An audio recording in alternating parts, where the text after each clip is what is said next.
आज जो मैं गोल्डन टिप्स के अंदर जो चर्चा करने जा रहा हूं उसका सब्जेक्ट है chronic relation of the remedy.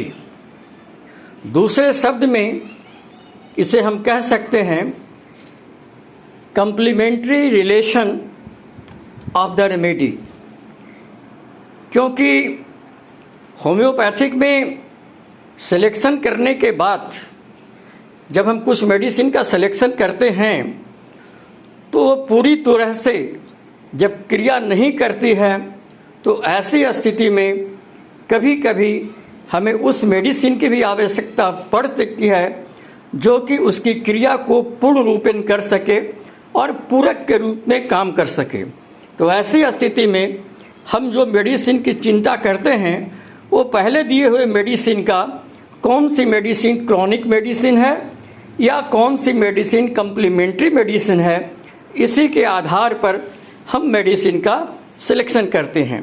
तो ये जो कंप्लीमेंट्री रिलेशन या क्रोनिक रिलेशन होती है वो नेचर के अनुसार होती है। नेचर उसमें बहुत वर्क करता है और उसी नेचर को हम आज यहाँ पर डील करने जा रहा हूँ। पहला मेडिसिन है एकोनाइट।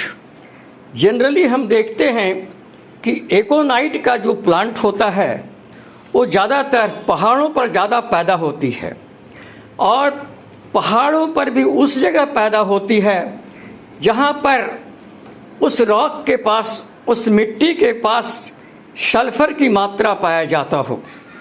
और जब सल्फर की मात्रा पाया जाता हो वैसी स्थिति में ही एकोनाइट का जो पौधे होती है, एकोनाइट का जो वृक्ष लगता है वो वहीं पर लगता है जहाँ पर सल्फर की मौजूदगी होती है, दूसरे स्थान पर नहीं लगता।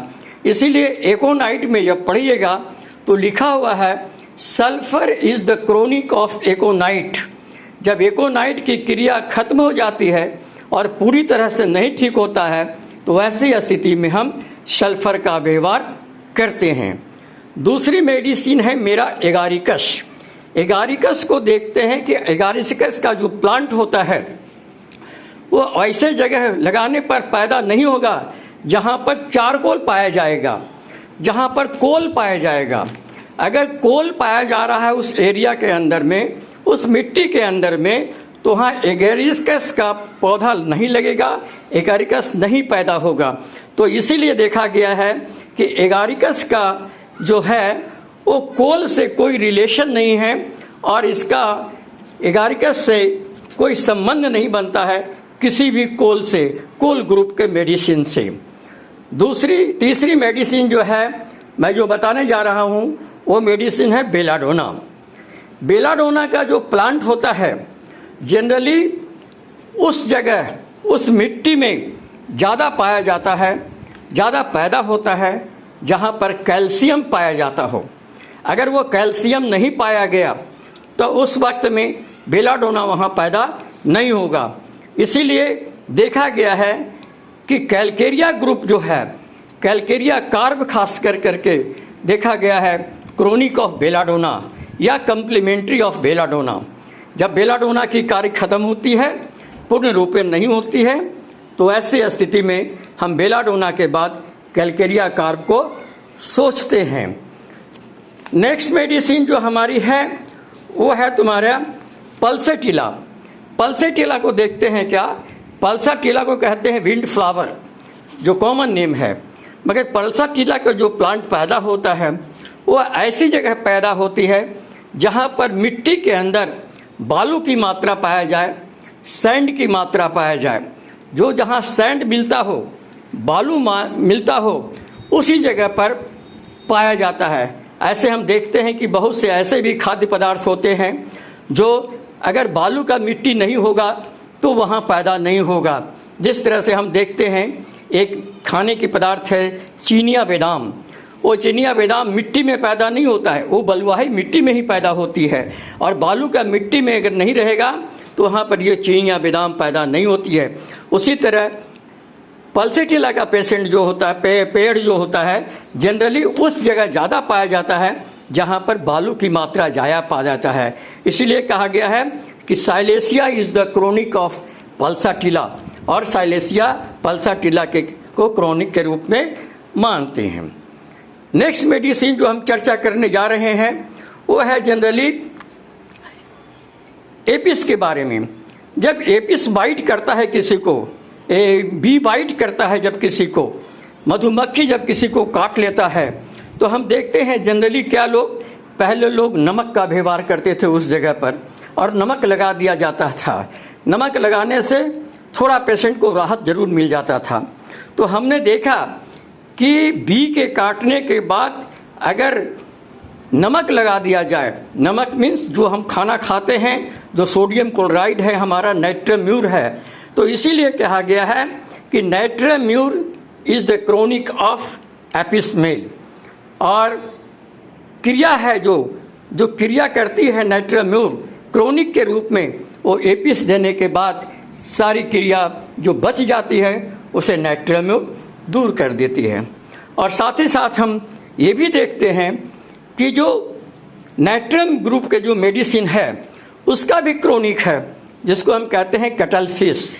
कैटल फिश जनरली जो है वो पाया जाता है समुद्र के अंदर में, और समुद्र के अंदर जो पाया जाता है तो जनरली हम देखते हैं कि समुद्र में जो पानी होती है वो खारा पानी होता है, उसमें साल्ट की मात्रा बहुत ज़्यादा पाया जा सकता है। तो जो कैटल फिश समुद्र के अंदर पाया जा रहा हो, यानी कि समुद्री पानी में नमक की मात्रा ज़्यादा हो और नमक में रह कर के वो पैदा हो रहा हो, तो वो जो कैटल फिश है जिसको हम सीपिया कहते हैं, और सीपिया जो होता है वो खास कर करके पल्साटिला का, ये नाइट्रोम्यूर का, सॉरी पल्साटिला नहीं, नाइट्रोम्यूर का क्रोनिक माना जाता है। तो हमने देखा कुछ ऐसे रिलेशन हैं जहाँ पर नेचर के अनुसार, उसके पैदाइश के अनुसार, उसके रहन सहन के अनुसार उसका जो क्रोनिक इफेक्ट पड़ता है, उसका कम्प्लीमेंट्री इफेक्ट पड़ता है। और कम्प्लीमेंट्री मेडिसिन को देने के लिए हम बाध्य तब होते हैं जब हमारा सिलेक्शन एक्यूट की तरफ जाता हो, और उससे जब क्रिया पूरी नहीं होती है तभी हम कम्प्लीमेंट्री की तरफ जाते हैं या क्रोनिक मेडिसिन की तरफ जाते हैं।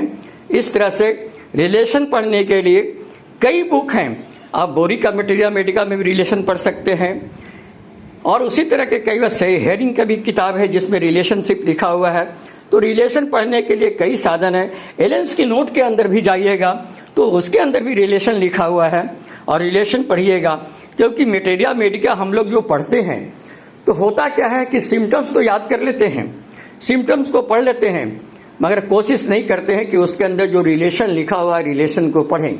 मटेरिया मेडिका पढ़ने के वक्त में हमेशा रिलेशन को पढ़ें, और रिलेशन के नीचे जो लिखा रहता है, मॉडलिटीज लिखा हुआ होता है, उसको अवश्य पढ़ें, क्योंकि इसी रिलेशन के आधार पर हम नेक्स्ट मेडिसिन की चिंता करते हैं। इसी रिलेशन के अनुसार पर हम सोचते हैं कि कौन सा मेडिसिन एंटीडोट करेगा, कौन सा फॉलो बिल करेगा, कौन सा मेडिसिन जो है वो कम्प्लीमेंट्री मेडिसिन होगा। इसी तरह से मेडिसिन सिलेक्शन में हमको रिलेशन जो है बहुत सारे तरह का हेल्प प्रदान करता है। तो ऐसे स्थिति में हम बीइंग ए होम्योपैथ आपको एक राय देता हूं कि जब भी किसी मेडिसिन को पढ़ें तो रिलेशन पढ़ने की जरूर कोशिश करें, और रिलेशन जरूर पढ़ना चाहिए। धन्यवाद। आपका डॉक्टर कल्याण स्वरूप, गया, बिहार।